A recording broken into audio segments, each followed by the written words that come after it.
Dr. Shepard. This is the Converging Perspectives podcast. Christopher Nolan's The Odyssey has come out in theaters. It is just bashing the box office. Yes. It's a huge success. Yes. There has been some political controversy over it because they cast a black woman to be Helen of Troy, which might not be historically accurate. Then again, were the Greeks all as white as they are in the movie? Like, that might be not historically accurate either. The political spin on it has been largely rejected because it's such a good movie, and people don't care that there's a trans man actor playing a man in the movie. It's just like, who cares? It was a great role, excellently performed. Yeah. The whole movie's fantastic. I think Homer should be nominated for Best Screenplay. Finally get his due after all these centuries. That's right. That's right. Well, it's the power of a good story. I mean, The Odyssey is clearly one of the great stories of the Western tradition, and yay, great for Nolan for bringing it to our attention again. I mean, it's still relevant, and that should be partly reassuring and partly scary, that a story from that many years ago could still read like a contemporary commentary on our culture, our civilization, and our not yet quite advanced enough psychology. It feels like this is not that long in the past. Like, this is still the same. Right. And if you think about it biologically speaking, our brains are the same as our ancestors from several thousand years ago. We're still warring nations. Right? The hero is still a warring macho figure. Yeah. Very little has changed. We're still having arguments over whether wives should be trad wives and stay at home behind the curtains. Still. Right? So this is like almost 3,000 years of debate over how humans ought to organize their lives. So yeah, this is a really relevant story for us. Now, Rebecca Armstrong, you are a mythologist, and so you have a lot of some deeper reading on the actual myth of Homer's Odyssey that you could bring to the table to break down, like, what's accurate in the movie versus to the poem, but also just what's relevant as a deeper interpretation of myth. Yeah, so I've read Homer, and I must confess that the first thing I did after seeing the movie was to go back to Homer and start rereading it, and then I thought, wait a minute, that's not what this is about. Accuracy is not the point. The story should live. It's like the Constitution of the United States. Originalism is not a virtue. If a story is alive, it means it adapts, it changes, it speaks to the current moment. Yeah. So Homer didn't say that the reason for the attack on Troy was not actually Helen, it was about trading routes. That was added. But that was suddenly the moment in the film that I realized, the right liberties have been taken with the original plot line to make sure we get the moral of the story, because this is a moral tale. Yeah. And when I heard that line, I was like, that's probably not from the original, but I could tell right away. It seems so plausible that was actually, if the Odyssey actually happened 3,000 years ago, the trading routes would have been the real reason for attacking another major nation for a 10-year war. Yes. So what we do know is that Troy existed, and it did fall, and we have the archaeological evidence to suggest that it was under fierce attack. Right? So this is the fall of the Bronze Age, and all over the Mediterranean, these little city-states are being raided and falling apart. And archaeologists and historians have been arguing about this for a very long time, the actual cause of the decline of the Bronze Age. The Greeks were at the pinnacle of the Bronze Age, right? With the Spartans having bronze swords and shields. Is that correct? Or were they? Yeah. Oh, yeah. These are well-known, cast of characters, as we say. So we know that the fall of Troy is part of a legitimate historical dialogue. And it's very clear by reviewing what was actually going on, that it was indubitably about trade routes because of where it sat. However, the Odyssey is not attached to historical places. Yes, there's an Ithaca, but we don't have any record of Odysseus being a real person. Okay. It's sort of the same argument. Was King Arthur a real person? So there are suggestions that maybe he was that king or maybe warrior. He's just a symbol of the times, a symbol of the times, the everyman of that era. Yeah, that's much more likely that this is like their, Robin Hood or their, what are some of our American heroes, our big lumberjack heroes or something. That Odysseus captures the zeitgeist of qualities of a certain type of Greek hero. But it's still a very important story for what it says about the mindset, the philosophy, the worldviews, the relations between the sexes, the notions of honor, loyalty, integrity. Yeah. And the fact that all of that storyline can easily be translated into the 21st century and still be relevant, is just one of the signs again that Joseph Campbell, my mentor, the mythologist Joseph Campbell, was right in saying that we are the children of the Greeks. We are living out the results of those ancient mythologies. So the Greek myths, the Judeo-Christian traditions, and the Celtic myths are the three sort of legs of the stool upon which we perch in our current age. So this is an important story for us. So the myths set up the psychology of our children, so that it continues to sort of move through the psychology of the culture at large. Yeah, and it's interesting that Nolan chose to portray Odysseus not as the noble without blemish hero, but almost as the kind of ruthless, utilitarian, whatever it takes kind of hustler. He's his disrespect for the gods. It's like we'll honor the dead by surviving. Yes. We get out of this cave. Yes. That's how we'll honor them. Yeah, whatever it takes. And of course, his monikers or his nicknames during the Odyssey are always a tribute to his cunning. Odysseus, the cunning man, the smooth-tongued man, the clever, the quick-witted Odysseus then did this, that, and the other. So it's all of that. It's all of those features, which makes him very American, actually. He'd fit right in. He would have been one of these hustler bros setting up tech companies and raiding other people's staff. So clever, but not necessarily noble. No. Well, this is something that people going to see the film should know. Odysseus appears at the second to last lowest layer of hell in Dante's Inferno. Okay, just a little check here. He may have been heroic to the Greeks, but once you get to Dante, right, our great... Dante wrote the Inferno in... The Divine Comedy, Dante's Divine Comedy. So this is Renaissance Italy. And arguably the second most important epic that we have after Homer's Iliad and Odyssey is Dante's Divine Comedy. And so it's very important, I think, to look at why does Dante demote Odysseus from the hero of one of the great tales and actually put him in hell. And the reason he gives is very suggestive for the times we're living in.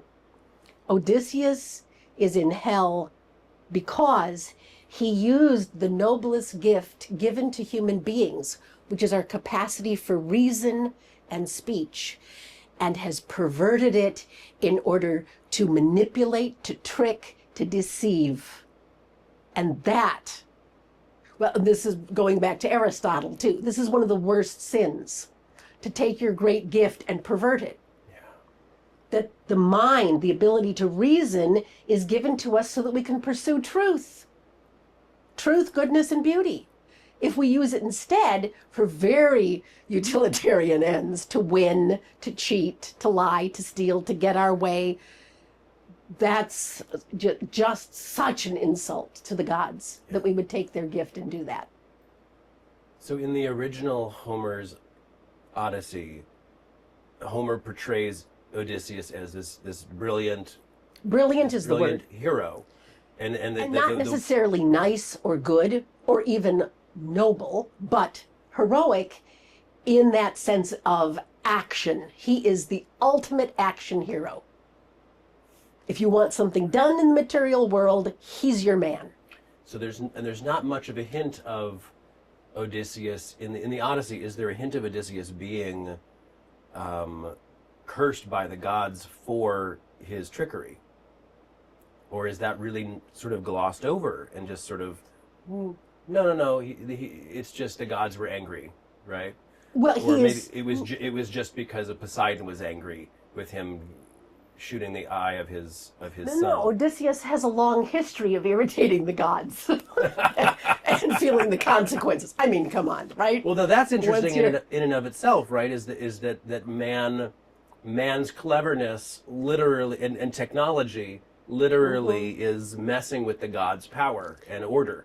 Yes. Right? Although I think it's important to remember that the opening line, the opening chapter of the Odyssey has Zeus crankily remarking to another god, why do the humans always complain that things are our fault? It's their own fault. Why should they blame us? We have our own problems. So there's a sense that we're supposed to take all of this, I think, with a grain of salt. That this is a little humanist insertion into a traditional tale where the gods are seen as being responsible for human failure and success. But instead, Homer has put into the mouth of Zeus this very interesting, it's your responsibility. Don't blame it on fate. So that I think we have to take into account, that already we're supposed to be reading this story with kind of an extra ear to, so how much of this is Odysseus's fault and not Poseidon's? And it's clear that the choices he makes continually antagonize the people that he is with. Right. And he is visited with all of these curses and, ongoing challenges. And so the chief of them, and so let's, spoiler alert, right? We're going to talk about the story. But if you've read Homer, we're not going to ruin much of it for you for the movie, because it's the same story. But the first time Odysseus really makes trouble for himself, and in the movie it's so brilliant because in the story, as I remember it, he yells out at what's the name of the Cyclops? Oh, yes. What is his proper name? Because the Cyclops is his general character. There are a lot of Cyclopses, but he is Polyphemus. Polyphemus. Polyphemus. Right. So in the story, as I remember it, as he's on the ship leaving, he calls out to the blinded Cyclops, "Remember me, my name is Odysseus, and I blinded you." He antagonizes him after he's already left.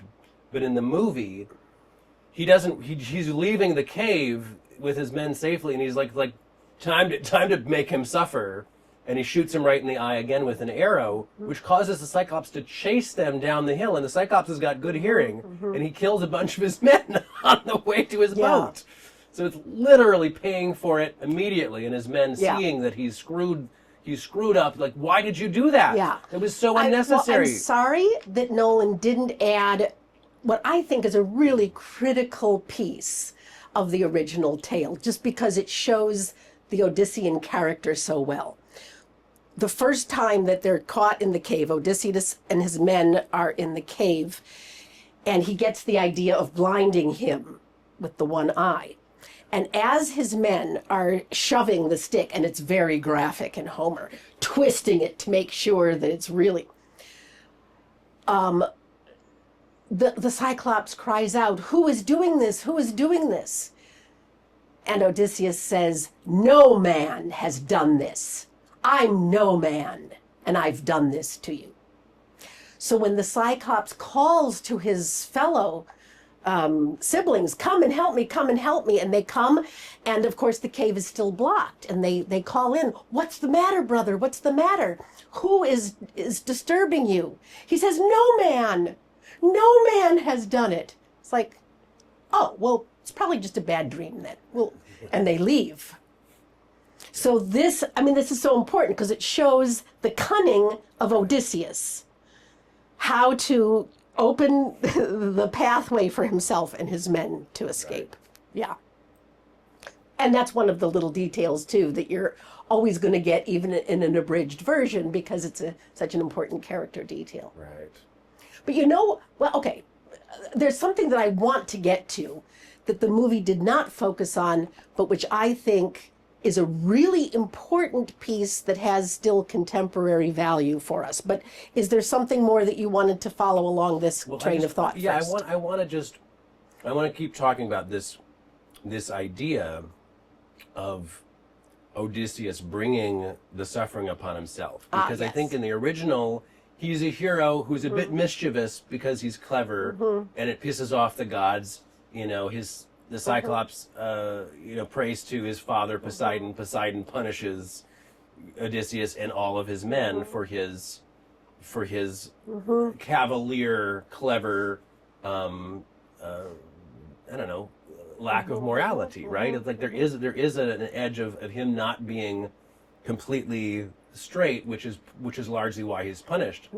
But it's not overhanded because he's still the hero of the tale, so he's still given like a glossy surface, whereas Nolan does not give him a glossy surface. That's right. He shows that it's completely his fault, like that all of the punishment that comes down upon his men, all of his men killed, is his fault.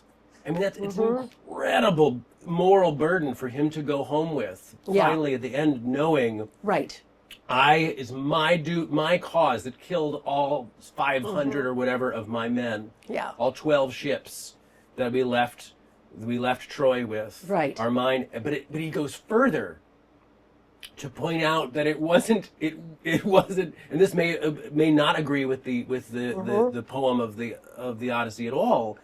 He goes back further toward the end of the movie to point out that Odysseus, to some degree, knew right when they were sacking Troy, that I have offended the gods.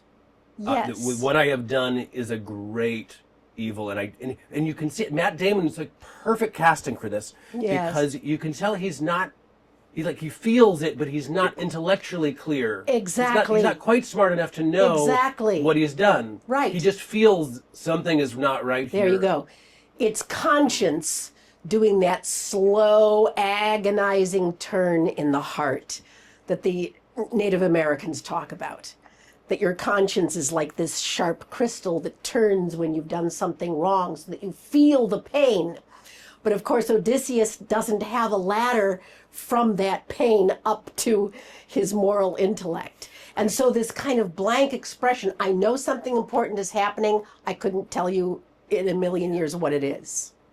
And he wants to stop Zendaya, this just young woman from Troy, from having her head chopped off right in front of him. He like wants to stop it, but it's too late. I mean, this is what you do when you sack Troy. You kill everybody. Yeah. And I think that's Cassandra, actually. I think that's the priestess. Oh. Which is such an assault to kill the priestess at a temple. Wow. Yeah. And then she ends up representing his projection of Athena for the rest of the film, and we didn't even know that. Like, why is Zendaya this very very human like Athena? Like she's portraying I was like a little irked by that initially. But like I love Zendaya, but she doesn't feel terribly Athena like in her portrayal. And then we realized, she was a real person that was murdered in Troy. Like, okay, it actually fits for me now. But like that Nolan made it all about this. It makes, and I felt it throughout the movie. This is a tragedy. This is not a hero's journey. This is a great tragedy. The way Nolan has angled it. Right. Okay. Now, having said that, yes, it's a tragedy. And if you read it literally, as we should, we're meant to read it literally, as well as symbolically, it is a sharp rebuke of our continuing need to always take to weapons when something happens that we don't like. Because it's so destructive and cruel and painful to those involved, right? So at that level, this is a brilliant rebuke to the fact that we are still at this primitive level of settling problems, like shipping lanes. Hello? I have seen so many war films. There are very few war films that are not anti-war films today. And I don't, maybe at the early of the last century, that was not the true. Most war films were heroic. Oh, we're so great. But since Vietnam, all the war films are essentially anti-war films. I felt like this was the ultimate anti-war film. Yeah. It's like, when will they ever learn? When will we learn? Yeah. But we can't just read it at the tragedy level of real violence. And I think Nolan deliberately dials down the blood and gore because he wants us to also remember we need to read it at the symbolic, psychological level. And that's, to me, even the more interesting level, because the psychology still fits. And Homer wrote it either with this innate sense that all truly gifted scribes have, that what comes out of my intuitive knowing and feels right and fits goes on the page. So that Odysseus taking these additional years to get home to Ithaca is in fact a genuine hero's journey in the psychological sense. So if you read it symbolically, psychologically, all of Odysseus's men and ships are Odysseus. So what we're looking at is the stripping away of the false parts of the undeveloped, immature psyche towards a mature hero. What does an actual heroic male look like? So that's the more interesting voyage. And if you can then suspend having to read it literally and see all the characters as aspects of Odysseus. This is 10 years of psychotherapy. This is, if you're honest in your psychotherapeutic interventions and engagement, this is what it will look like, and it could probably take this long. Right. And you got to be on it, and you got to work with every single dream and nightmare that comes to you. And But this is how you arrive at the place where your beloved shows herself as having been faithful to you. So in a sense, Penelope is the male, the anima for the masculine, right? This is your soul. The feminine soul. This is your feminine soul. And if you are worthy of her, you will be able to get back. Right. So that makes it a second story, a story within the story, which is beautiful and is satisfied. So in that sense, it's a great myth because it comes full circle and shows he did return with the boon. The boon was never the sacking of Troy. The boon was the return of a human being capable of genuine sovereignty in himself. Well, that's so beautiful. And there's so much evidence for what you're saying because, first of all, he's not excited to be at Troy in the first place. He didn't want to take his boys off to war for 10 years. Mm-hmm. He knew full well it was likely to be a very long war and cause a lot of death. Mm-hmm. He literally says when they're leaving Troy, like, I followed Agamemnon long enough. Like, I don't want to follow him back to Greece. But the way the witch Circe. Well, not Circe, the other one, the Calypso. Calypso. The way Calypso starts to wake him up from his years of, and I think it's like 8 years that he's 7 or 8 years he's on Calypso's island, and she's been feeding him the poppies or some other lotus, the lotus flower, which the makes lotus him forget. of forgetfulness. And as she's waking him up, he's furious that that she's taken years from him, but she explains to him. And I'm not sure that if this is in the Odyssey either, because in the Odyssey I remember it being sort of like like a spell. I guess just to her pleasure that he's there because she likes it. She fall in love with him. Yeah. But in the movie, Nolan has her explain to him, when you arrived here, you were a completely broken man. Yeah. She becomes sort of his psychotherapist. That's not Homer. Right. In Homer's version, Athena has to intercede with Zeus to force Calypso to release her charismatic hold over Odysseus. It's like, no, look, he's suffered long enough. He's learned his lessons. Let him go. but in Nolan's, it's almost suggestive of this big arc picture of what you're saying, this internal journey, that he's a soldier that has incredible PTSD from war. Yes, in that sense, it's a beautiful rendition, a beautiful interpretation at the lower level of the story of a wounded soldier with PSD trying to become ready to return home. At that level, it works. Yeah. Yeah. But I feel like that's kind of the story that I felt the most. Is like he feels incredible guilt for all of the evil he's essentially done through his intellect. Right. No one else was clever enough to win the war with Troy, just him. Well, now here's another interesting detail. And again, I want to keep reminding people we're going to talk about the Odyssey at both levels. At this lower level of Odysseus as the warrior, returning from the war, there's another interesting thing that Nolan did, which is really clever. For the last 20 or so years, there's been a huge fight among historians over who were the riders from the sea. Because this phrase pops up in various writings or tablets or walls or pottery at the fall of the Bronze Age. It's like, well, but who were they? Were they Celts? Were they Vikings? So, of course, what Nolan does, he makes Odysseus say, we were the riders from the sea that destroyed. His wife asks him that. She's yes, like, did you see them? Did you see the riders from the sea? We were them. We have seen the enemy, and he is us. Yes. That's the line that drives the spear back into the heart. Yeah. Now, there's not actually historical evidence that that these were, but it's a lovely way to enter into that great debate that's ongoing right now. Right. Who were these, seafaring, violent people? And of course, every scene of Odysseus and his men striding out onto another shore with their swords drawn, it's like, yeah, I guess it could have been all those people going home from the siege of Troy that sent this kind of a folklore of terror. It's like, watch out. There could be a boat with armed men coming to loot, rape, pillage, and kill. So it was a lovely touch that I appreciated as someone who's been reading this ongoing historical debate about who they were. Yeah. And it's so, I think perhaps the giant soldiers, them going against the giant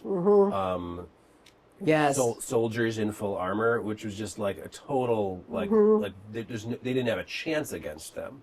It's so like psychologically symbolic, like that's what these poor little villages felt like when we showed up on the shores. Yes. Just completely Turning obliterated by our, tables have been turned. Now we are the little children being slaughtered. Yeah.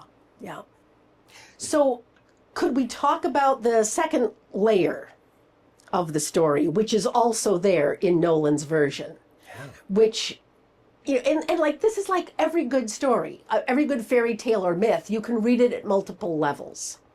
So if you just read it at the level of warrior returning home, learning a moral lesson about violence, that's really good. And Nolan did it brilliantly. But there is another story embedded in there, which I think is very interesting, particularly for older viewers who are no longer tempted necessarily by the attraction to violence, the attraction to manhood as taking up arms and becoming victorious in that kind of physical way. Because, and I have to say that a lot of this goes to Joseph Campbell. to pick out the inner story, because Campbell had already been reading Carl Jung for years when he started writing The Masks of God, which is his brilliant 4-part series. His, mythology from 0 point, right, where there's no writing at all, it's just Paleolithic cave drawings, all the way up into contemporary James Joyce and his Ulysses, the most important book of the last century, right? Oh. So we've got Odysseus at both ends, which is kind of interesting. This is important because maybe I knew this, but I didn't really think about it. Okay. We're saying that the same story, essentially. The same story. Of the Iliad, which is the oldest story. The Odyssey, not the Iliad, the Odyssey. Okay, the Odyssey is the oldest known story in the Western tradition. Well, it's written, right? Epic. Yeah, Okay. After Gilgamesh, this is probably the next big epic that we have. Okay. Not the oldest story, but one of the oldest stories predates Western history. And then In our century, the most important book voted by thousands of readers, editors, publishers is James Joyce Ulysses, which is the story of Odysseus, set in Dublin, Ireland. Bloomsday, Leopold Bloom, a Jewish man.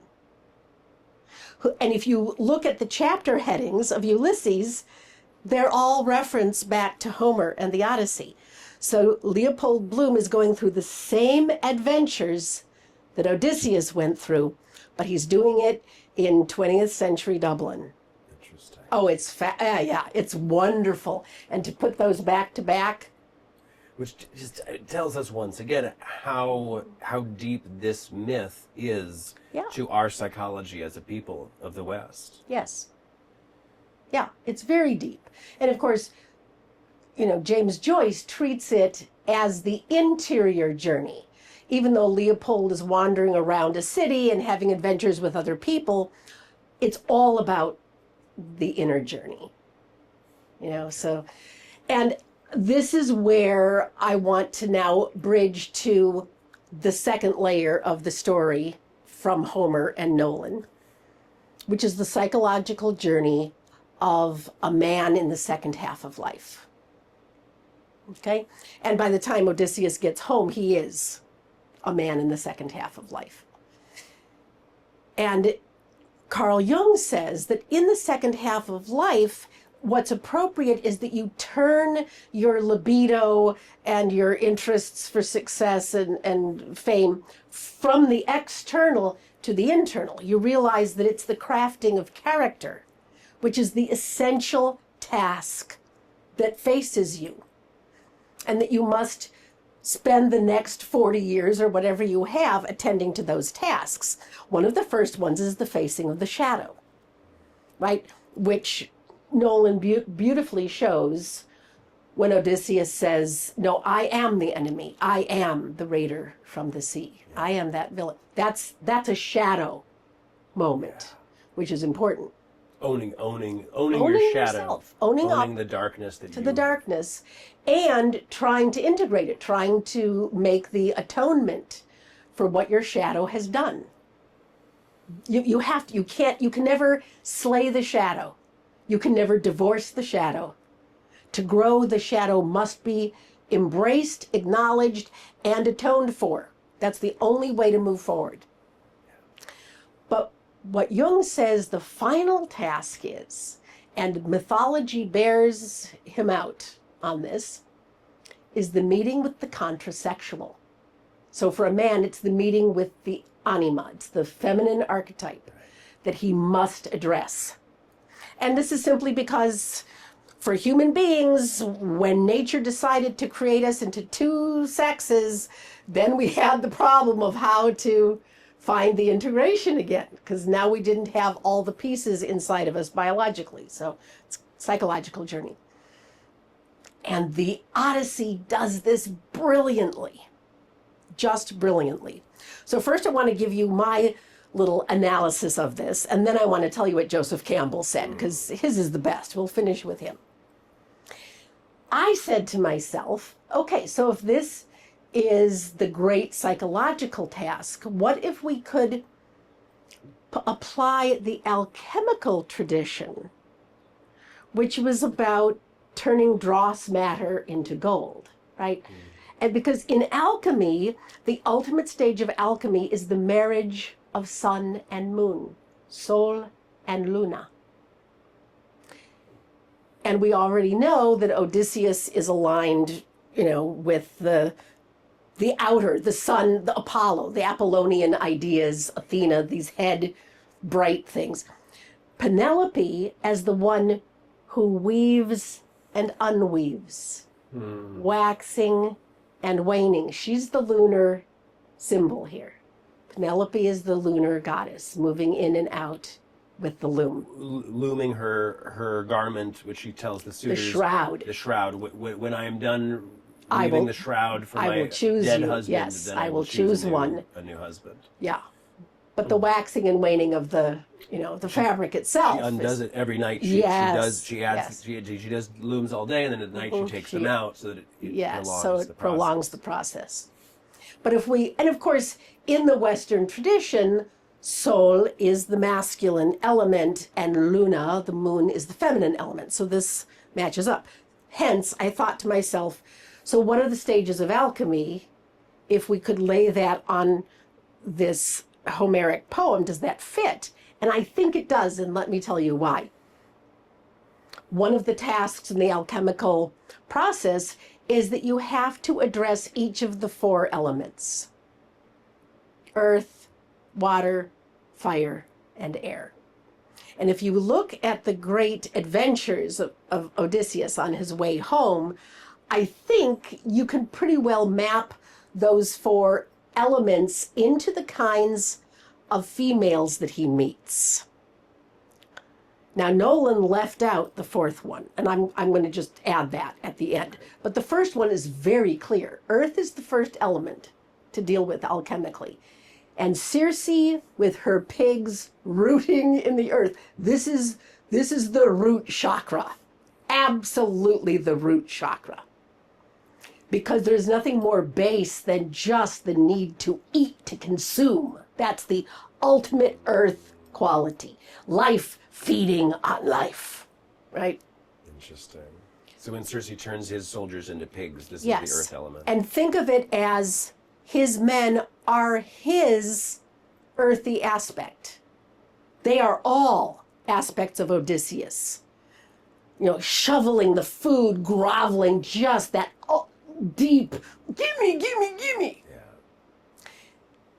Now, in the original Homeric version, it's much clearer that Odysseus is aware that something is terribly wrong, right? I mean, after the shooting of the animal who turns into a human being, what Nolan doesn't add is that at that moment, in Homer's version, Hermes shows up.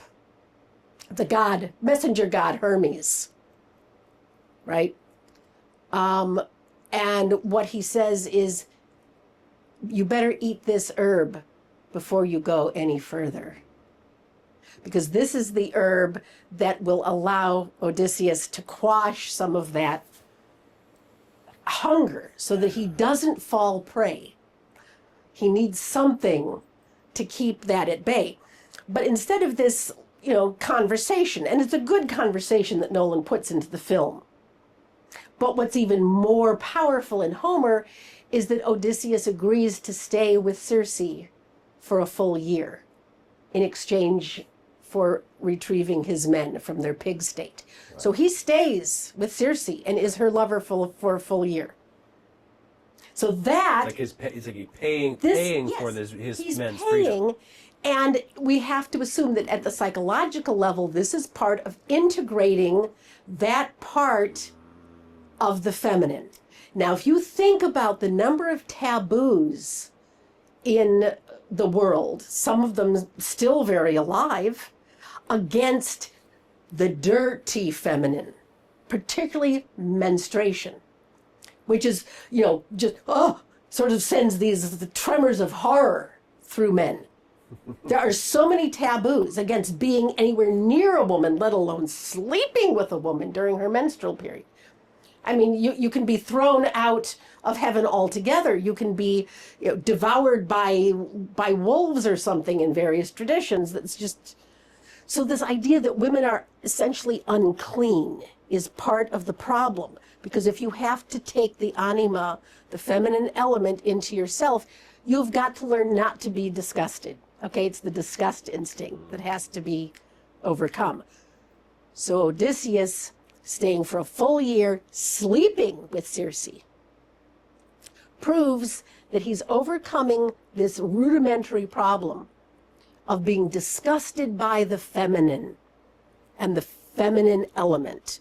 Because a lot of men will simply disengage. They want to be out of it. They want to go up to the pure castle where they don't have to deal with any of that stuff, which is why women are in charge of childbirth and sickness and cleaning up people's vomit and diapers and death and all of these.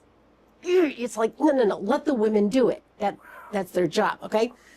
This is what Odysseus has to overcome. That's his first hurdle. And you can sense how big a hurdle it is. All right? So that's the earth element. The watery element that he has to overcome is clearly Calypso. Here is the nymph, a water nymph on an island, feeding him the food of forgetfulness to be eternally engaged in sexual pleasure. It's all about sexual pleasure. And in a sense, it's Odysseus returning to the womb. There's no problems. There's no issues. Everything is taken care of. And he could abide there is beautiful forever. Yes. Yes. So she's the ultimate sort of mother, lover, sister goddess. She's everything. She's the entire feminine. And men could just dive in and stay there forever.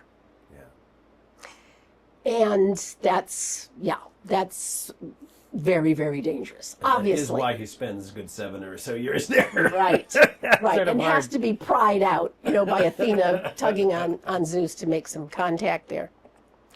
The fiery element, and here's where I'm taking a little bit of liberty, because I would say that the sirens represent the fiery element, even though they are water creatures.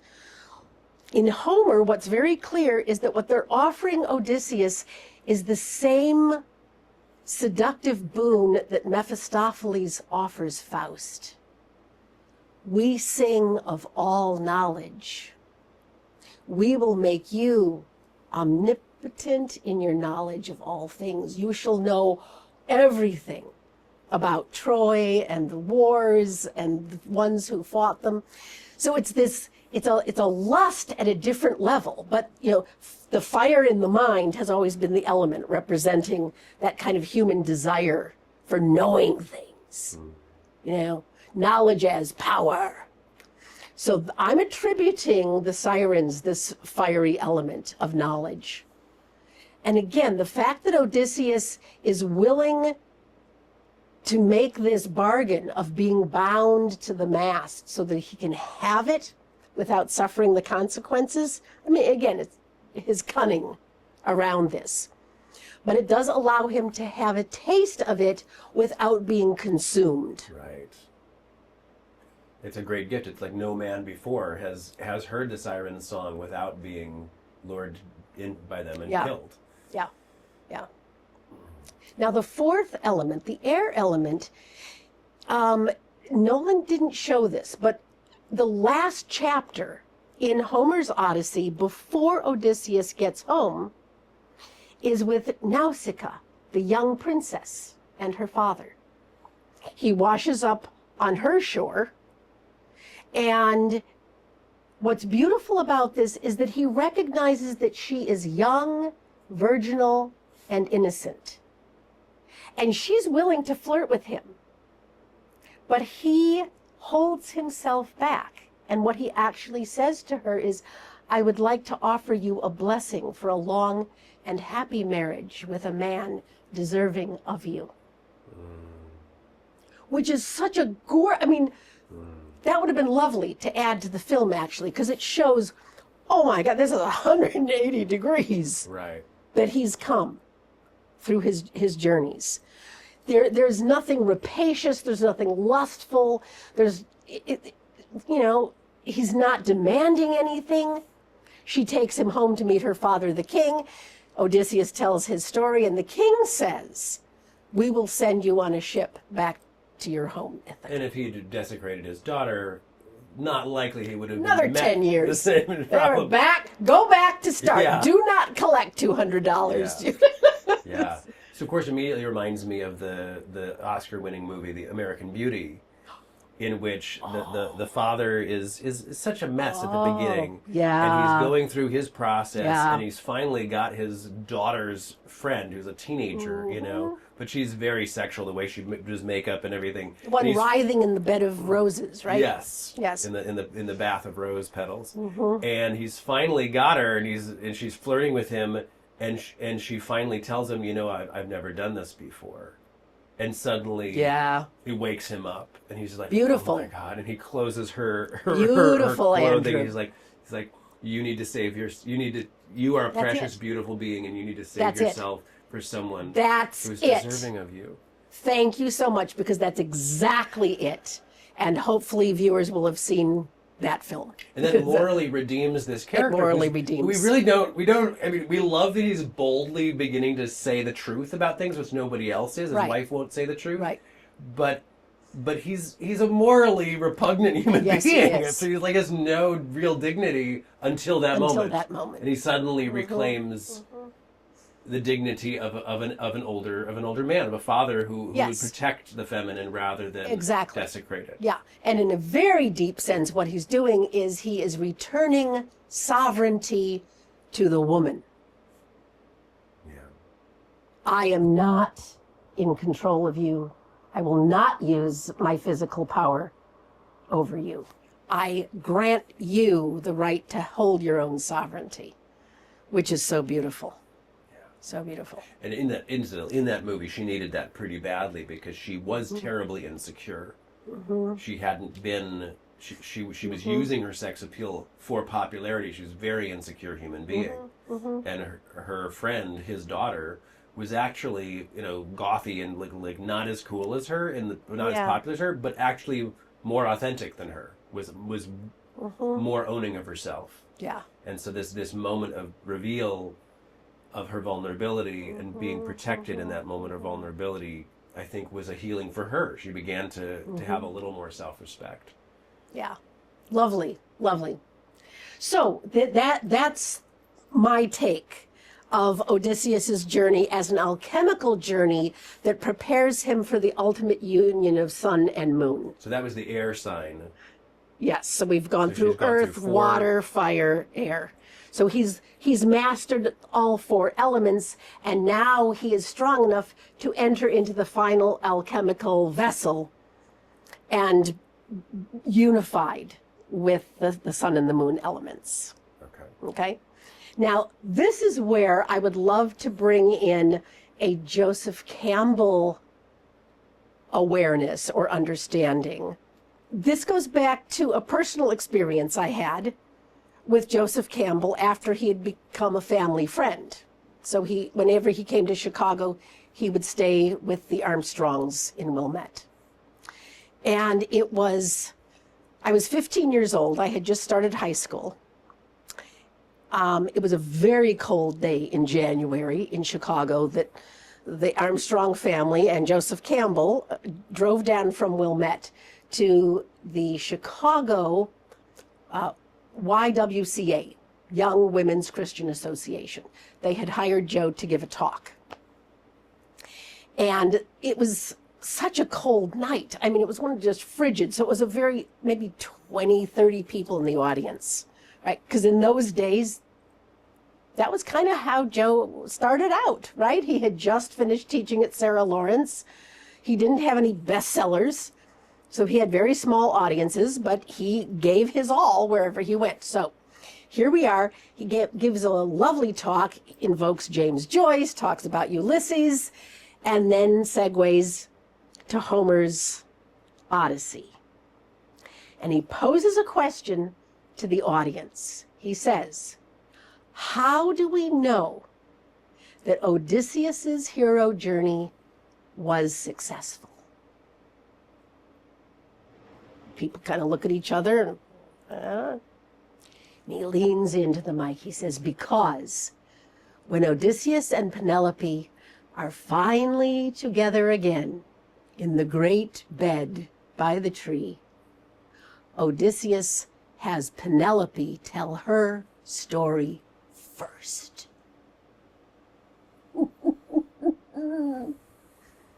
Now, this is something that I have not heard any other analyst of the Homeric tale ever pick up on. It's half a line. It's a half a line in Homer's great epic.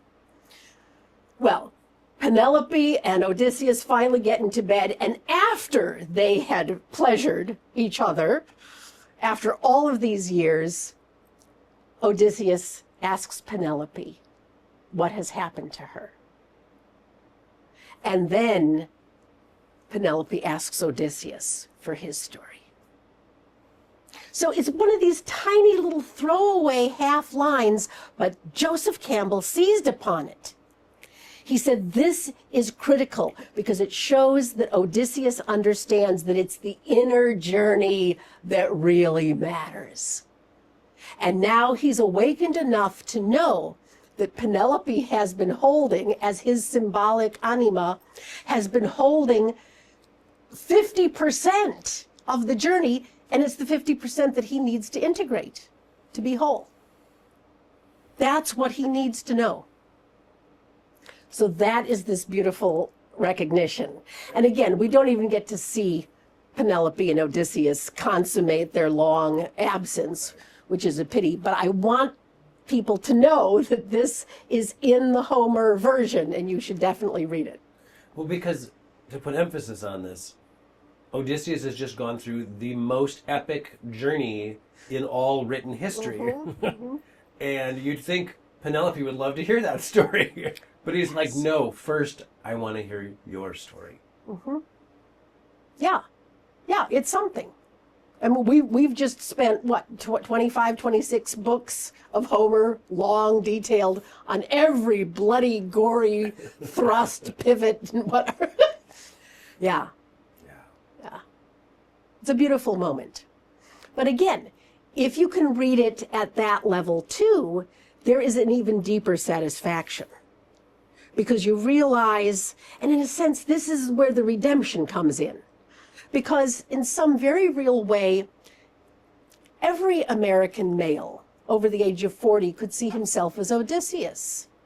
You've given, at least 20 years of your life to a job and an Agamemnon kind of boss that doesn't care how much of you gets killed in the process of getting his goal met. Excuse me, we could name some names here, couldn't we?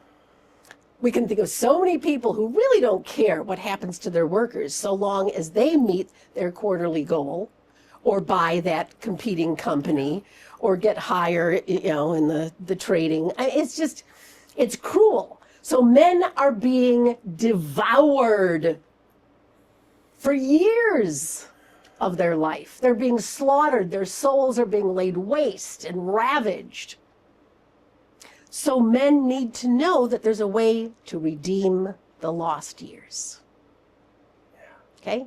If you can finally move into your interior space, your interior life, you will find a way to make sense and redeem all of that you thought was lost or missing.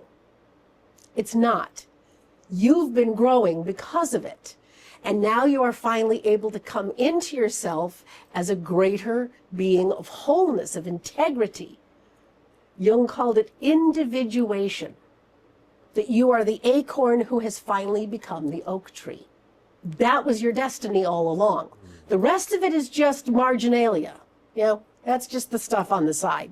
What counts is that you've become who you were meant to be.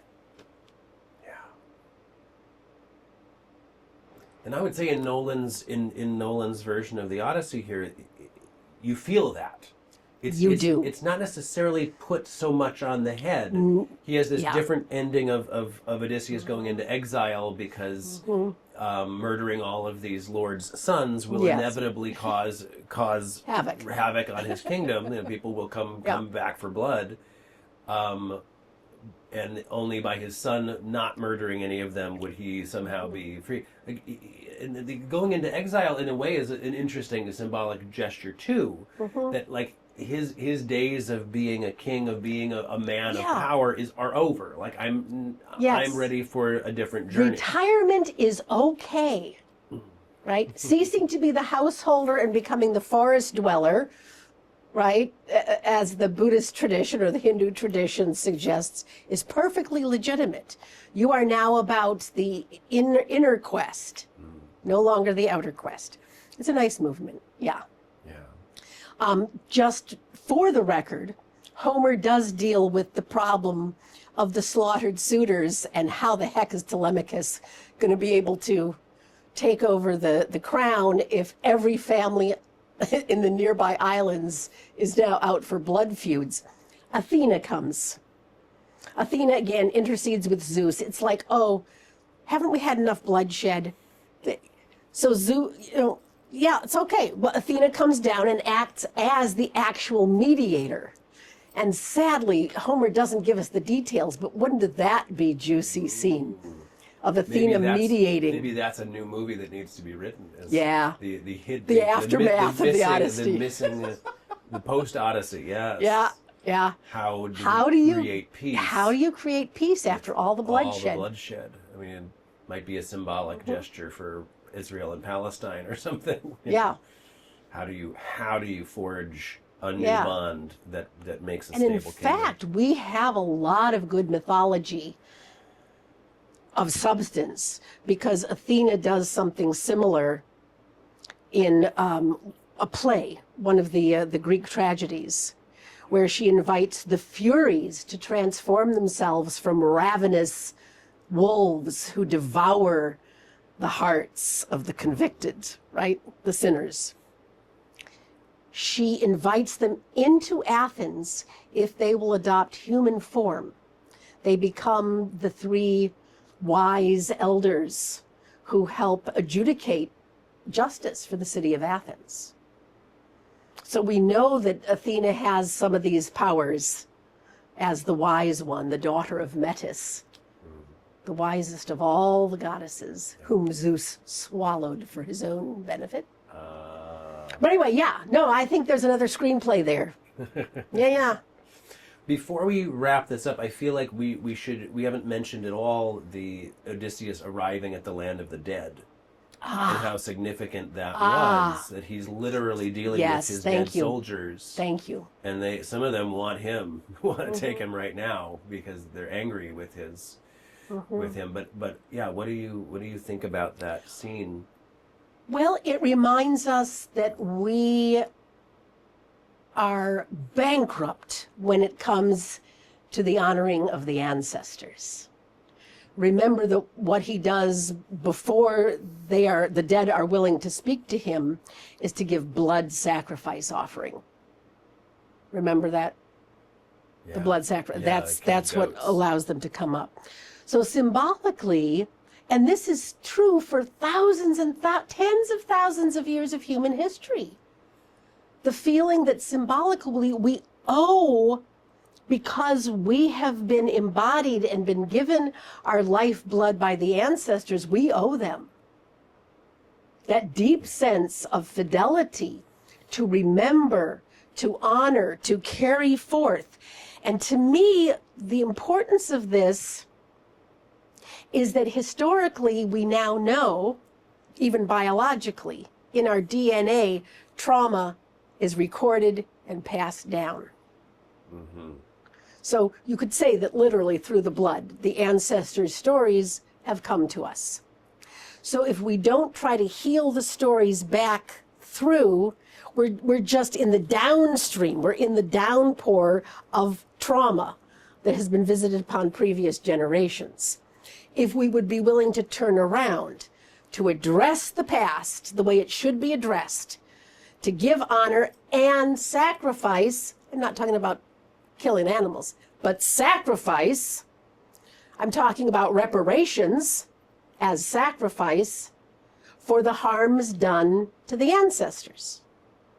This, I think, would go a long way to bringing us back into a place of integrity and wholeness so that we could look to the future with the right kind of eyes. Yeah. Yeah. What about the what other journeys that we're missing from this movie that were in the Homer's Odyssey that you think really you wish were still in there? The long conversation with Tiresias is just delightful. This is one of the rare instances where we get to see what the ancients thought about the near-death experience and reincarnation. Because Tiresias tells Odysseus, what he has seen in the afterlife and who's reckoning with their life and their death better than somebody else. And, that he's seen souls who were going to come back to Earth choosing what life they would like to have. I mean, this is like just yummy stuff. And it's all been there for, several thousand years now, and people should really read it. It's like, yeah, the stuff, the near-death experience videos on YouTube, that's nothing new. Homer's talking about that back here. Yeah. There is some thread that runs through all mythology that keeps saying, you are not alone. You are connected to everything and everyone, and it's all been seen before. You're part of a trajectory. You've got to know the storyline so that you understand your place in it. Where is that movement? Where are you being pushed? What is the inclination coming out of you right now that it is driven by what came before and what's calling from the future? I mean, to feel yourself as part of that whole great, river of humanity is exhilarating. That's kind of what it's about for me. That's why I go back to read these old myths, because they're so alive. We're still part of the river. One of the missing elements that you mentioned, loving, that you wish could have been incorporated in the movie, was when Odysseus has to march an oar from the sea all the way to a place where no one has seen. Yes. So this is another piece of the valuable advice he's given from the dead, from the afterworld.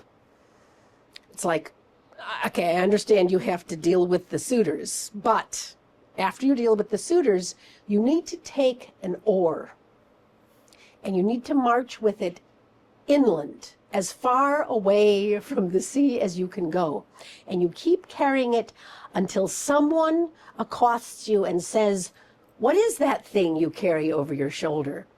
Is it a winnowing fan for the harvest of the grain? And when you hear that question, you take the oar and you plant it in the ground. And then you return and go into exile. But this important symbolic task, and there's something about that is so beautiful, because in any ordeal, you need to close the book, right? This is the importance of endings. If you don't close the book, things are still left hanging. It's like things are bleeding out here or unfinished, the tangled ends. No, now that you've integrated the feminine knows the importance of finishing off the last row of the loom. If you don't do it right, it all unravels again. Right? Anyone who's owned a handmade scarf has figured that out. Suddenly, oh my God, the whole thing is just right. You've got to do the last row and tie it off. This is Odysseus tying off that ordeal and all of his adventures. This is what I learned. This is what I know. The planting of the oar in the ground. Of the oar in the ground where no one has seen where the no sea. one has seen it. Yeah, no one has seen it. I don't exactly understand why that is that way. Why is that so symbolic of? Well, I think there are many interpretations. My interpretation is there has to be a moment where you can't wait for someone outside you to give you the praise, the confirmation, the affirmation. It has to be a complete innocent, someone who has no idea who you are, what your name is, what you did, and couldn't care. Because otherwise there's still too much ego attached to it. Okay. If you're in a place nobody knows your name, it's a shedding of the rest of his the final ego. shedding. Because remember, he's been shedding from the moment he left Troy. Right. This boat, that boat, these men, those men, finally nothing but my little body washing up on shore. Right. And So it's so this is- interesting because obviously if he'd returned home to Ithaca with 12 boats of men, and certainly Ithaca would have been happy to see all those men because a lot of those men had families. But if he'd returned to Ithaca with 12 boats of men, he would have stepped right back into the kinghood, regardless if suitors had been trying to steal his wife or They not. would have seen the 12 And they were ships just and they were just scattered. They were like, winds. oh, let's get out of here. You know, maybe hopefully we won't pay for our Yeah. abuse of the system of Zeus's law. But what happens is he arrives as a beggar. He arrives at home with nothing. Yes, he arrives as So nothing. he's become nothing. And the final slaughter is him slaughtering the last ignoble aspects of himself. So the slaying of the suitors and the slaying of the 12 handmaidens that had been slutting around and sleeping with them is the final sign, symbolically, that we know he has now erased the last of the unhealthy, lustful, dirty elements of the self. He has now come into, you could say, his own second virginity. All right, so that's what the goddesses always do. They return to their virgin state when you've shed all of the whatever needs to be shed. So that's kind of, I never thought of that before, but this could be Odysseus shedding and returning to his true virginal state in order to unite, because you have to have pure elements for alchemy to work. Yeah. If there's any, gross or tainted or toxic, the alchemy doesn't work. It doesn't chemicalize. It's polluted. You've polluted the metal. Yeah. You know what's interesting is there was a movie I think called The Return a year ago starring Ralph Fiennes. Oh yes. Which Ray Fiennes. Ray Fiennes. And he was so noble. Like his portrayal of Odyssey was an incredibly wise and noble man who comes home, is very patient, and because he knows he has to basically kill all these suitors himself, and so he's very very cautious and careful, and then he does the whole thing. But you can see this egolessness of him already, and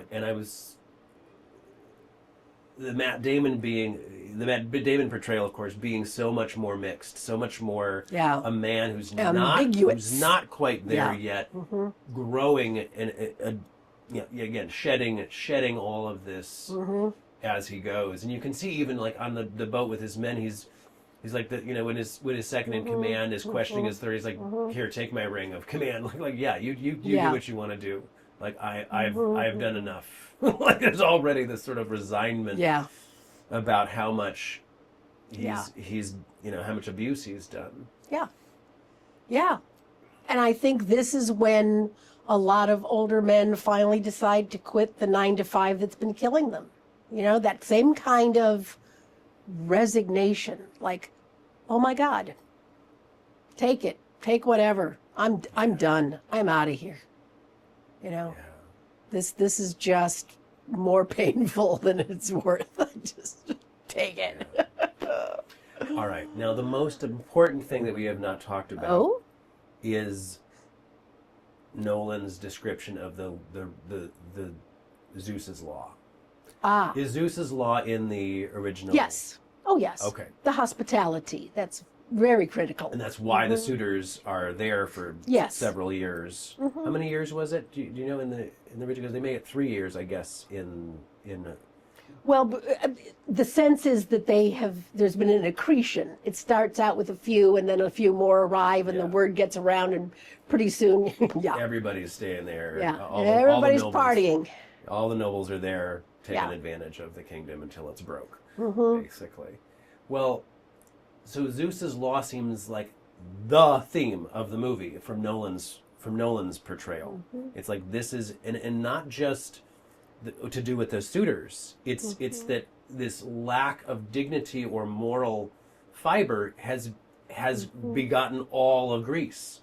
Like all of Greece has lost its morality because of what Odysseus did, because of the leaving of a gift of honoring to Troy, and that being loaded with a dagger to their death. Yes. Is such a betrayal, a foundational moral betrayal of moral order itself.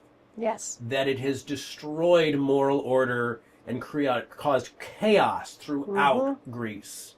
And that like the whole Mediterranean essentially has been infected by this lack of moral function or fiber.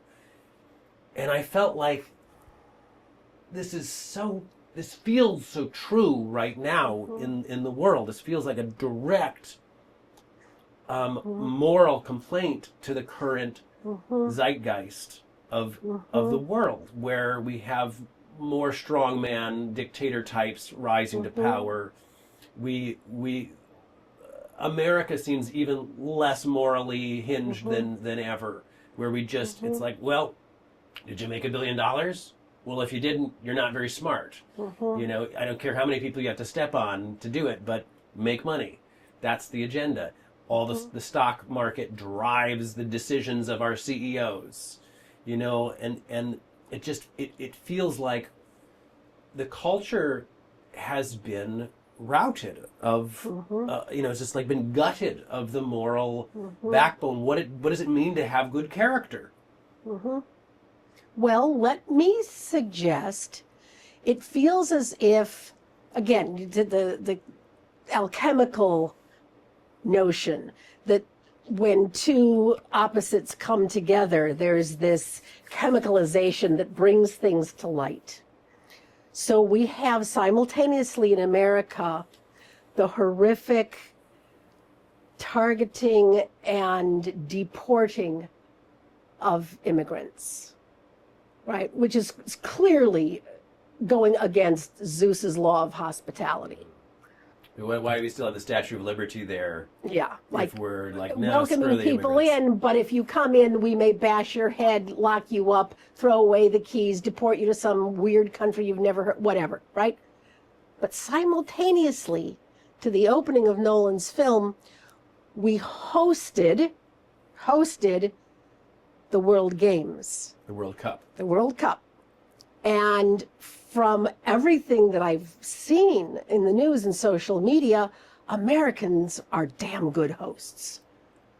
The Europeans and the South Americans, the Mexicans were wowed by how generous Americans were, how much we know how to celebrate, how to feast, how to open our doors and our hearts. And everyone was saying such marvelous things about us. So this is, you get the shadow and the bright light simultaneously in exactly the same moment, in the same headline practically, right? Page one, it's both there. So to me, this is psychologically important because we now get to feel our way into what it would be like to live in a world like that, what it would be like to live in a world like that. It's like the starkness of the crossroads could not be more beautifully illustrated than in this summer of 2026. Yeah. Who are we going to be? This immediately makes me think of this lawyer who was at sort of the end of his life was telling me about a book he was wanting to write about what started the Dark Ages after the end of the Roman Empire. And his argument was that it was when the Council of Nicaea, the Nicene Creed, went into effect. Because the 325 Council of Nicaea was where they talked about principles and ideas, but they didn't enact anything into law. It wasn't until 387, I think, and maybe I'm wrong about the date, but I think it was 387, where they actually said, okay, this is now law, which means if you're Jewish or Muslim, or some other, but there was a Muslim at the time, if you're Jewish or some other religion, we can arrest you when you arrive at our port for being a heretic. And before then, there was no such thing. Like everyone's following a different god. It's polytheistic. Religion is, and Christianity was beginning to be accepted by the 300. The 300s. But now it's like free trade was suddenly stopped, and the whole Dark Ages hit Europe because you're not welcome to just show up at that shore to trade anymore. And this is what it feels like to me. Like there's an order, there's a time of grace and generosity and welcoming, an openness and a care for outsiders, and then it suddenly ends. And in a way, the isolationism that the Trump movement represents is like no, we got to take care of ours. And we're going to close our borders. We're going to stop having fair, free trade deals with other countries. We're going to really isolate and say, no. We're going to be self-contained. That's what's going to be better for us. And then there's also an element of cultural purity principle in that too, right? This idea that if no, we're impure because of all these immigrants. We're impure because of these other religions or belief systems. It's damaging the integrity of who we are. In order to protect our identity, we must seal the borders. Right. So what you're describing is the contraction of the human spirit rather than the expansion of the human spirit. So in decline, people contract. Because it shores up a sense of agents, or identity, and perhaps agency. Like, we know who we are. And resources. I mean, speaking at the most basic level, resources become scarcer, and so you contract and you become more suspicious, and the laws of hospitality fall by the wayside. Yeah.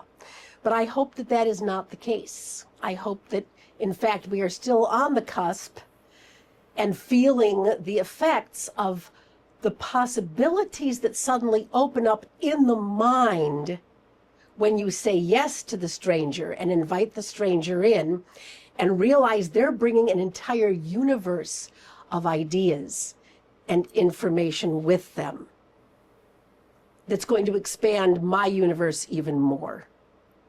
And that's the flowering, right? That's the Renaissance. That's what we see when the trade routes are all open, and the Silk Road and the whatever.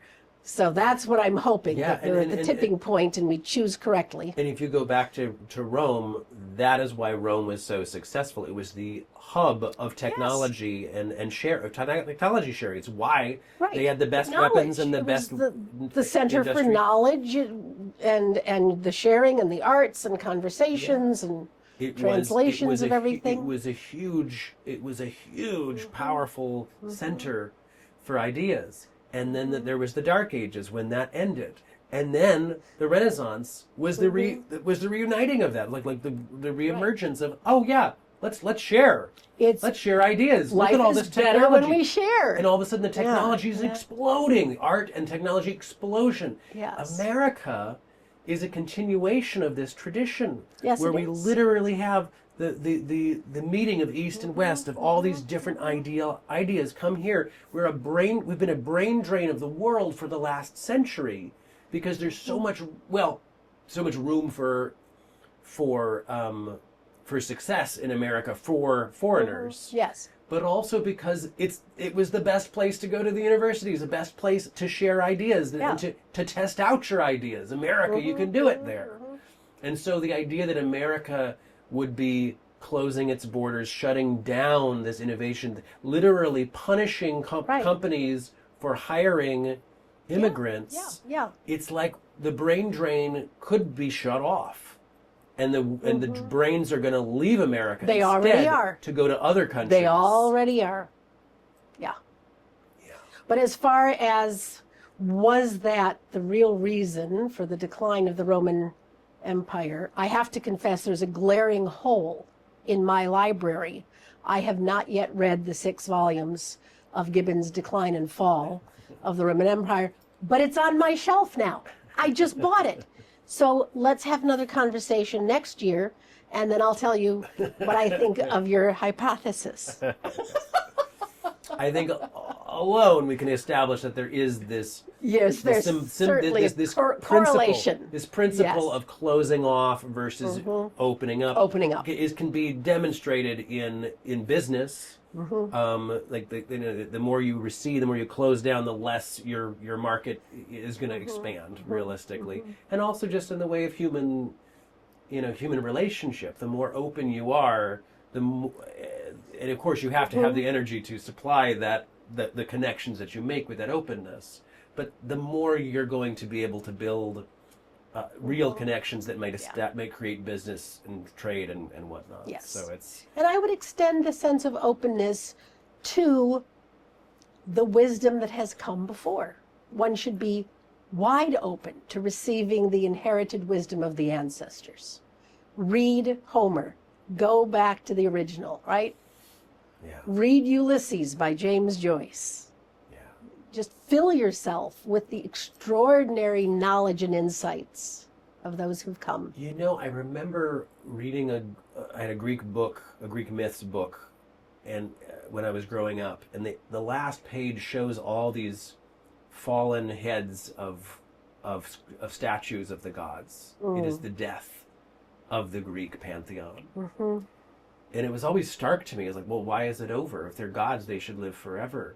But people stopped believing in them. And I'm thinking about the Odyssey and Christopher Nolan's version of this being very sobering and somber. That Odysseus has to go into exile because he can't retain a power after all the bloodshed he's done. And in a way it felt similar to me. That it's like, this is the end. The period of the gods and the order of the gods is over. And we are perhaps entering a bleak new terrain that where we either have to rebuild or somehow we've lost the magic of that. Well, but of course, as Jung pointed out so brilliantly, the gods may be dead, Nietzsche may be right, we have killed them, but the archetypes, the archetypal energies, the qualities of the gods live on in every human being. So in that sense, the gods are never dead. They will arrive again with a new name and a new face. But they are always accessible. Which is why we need to read about them. Which is why we need to read about them. Awesome. Thank you, Rebecca. Thank you, Andrew.